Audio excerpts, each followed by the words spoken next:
الكيكة دي معظم الناس عارفاها، بس انتي اكيد لسه ما جربتهاش على طريقتي، مختلفة تماما. حضرنا مع بعض قبل كده طريقتين لكيكة الموز، ودي كمان هتبقى معاهم. يا ربي قد ايه حلوة، وصوص الكراميل كده منها فيها، يعني مش محتاجة اي صوص تاني معاها، طرية وطعم الموز والكراميل مخليها روعة. واثقة ان انتي لو جربتيها هتعجبك قوي. يلا بينا نشوف الطريقة على طول مع بعض. بس لأول مرة بتشوفيني أنا رحيب. ما تنسيش تعملي سبسكرايب ولايك وشير وتفعلي الجرس عشان يوصلك كل جديد بقدمه.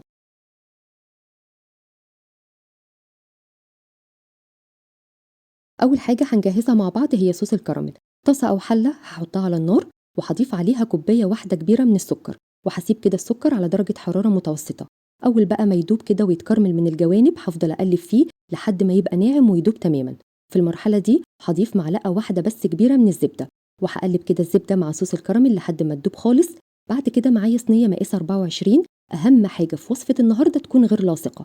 هنزل كل كمية صوص الكراميل وأسويها كده في صينية من تحت، وبعد كده بقى أضيف حلقات الموز. انت ممكن تحتاجي 5 أو 6 حبات من الموز.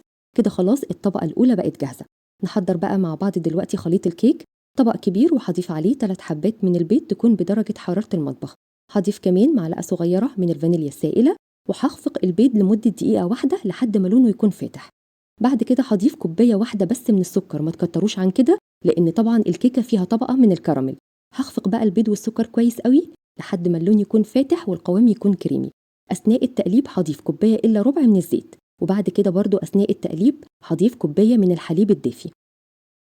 معايا كمان موزاية واحدة ههرسها وهضيفها على المكونات السائلة. ممكن تزودي عن الموزة، ممكن يكونوا 2 أو 3. عامة الموز بيدي طعم حلو جدا للكيكة. هضيف كمان نص كوباية من السوداني المفروم خشن، برضو بيدي طعم حلو قوي. وهقلب تقليبة واحدة، وبكده خلاص المكونات السائلة بقت جاهزة. نحضر بقى دلوقتي المكونات الجافة. كوبايتين كبار من الدقيق المنخول، هضيف عليه معلقة كبيرة من البيكنج باودر ورشة كده صغيرة من الملح. آخر حاجة هضيفها هي معلقة كبيرة من القرفة المطحونة. وهقلب بقى المكونات الجافة كويس جدا لحد ما البيكنج باودر يتوزع كويس قوي في الدقيق. هاخد بقى الدقيق بتاعي واضيفه كده على مرتين على المكونات السائلة، وبين كل مرة والتانية بقلب بالراحة كده لحد ما الدقيق يختفي تماما. كده خلاص آخر كمية دقيق معايا. هرجع برضو أقلب بالراحة كده لحد ما الدقيق يختفي خالص. علشان اتاكد بقى ان مفيش دقيق خالص جبت معلقه كده وجبت من تحت لفوق، خلاص اتاكدت ان مفيش اي دقيق معايا.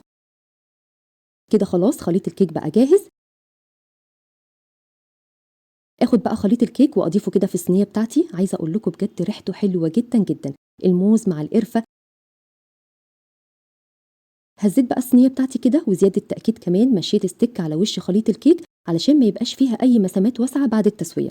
هتدخل الفرن على درجه حراره 175 على الرف الاوسط، وقعدت معايا بالظبط 50 دقيقه. هتطلع معاكي بالشكل الرهيب دوت. شايفه بقى الحتت الغامقه اللي في الجوانب ديت الكراميل كان بيطلع كده على الكيكه اثناء التسويه في الفرن، مخلي طعمها من جوه رهيب. سلكتها كده بالراحه من الجوانب وهي سخنه على طول تقلبيها على طبق التقديم. بصي بقى شكلها عامل ازاي، رهيب بجد، حلوه جدا جدا. شكلها كمان عند التقديم حلو قوي. صوص الكراميل فضل طري معايا لحد اخر وقت. بصوا بقى الكيكه جميله ازاي. انا بصراحه ما استنيتش عليها وقطعتها وهي سخنه، كانت جميله جدا جدا. وصوص الكراميل كده دافي وحلو قوي. بصي بقى الكيكه مظبوطه ومرتفعه ازاي، جميله جدا. وبس كده وصفه النهارده خلصت. اتمنى ان الوصفه تكون سهله وبسيطه عليك، واشوفكم ان شاء الله على خير. باي باي.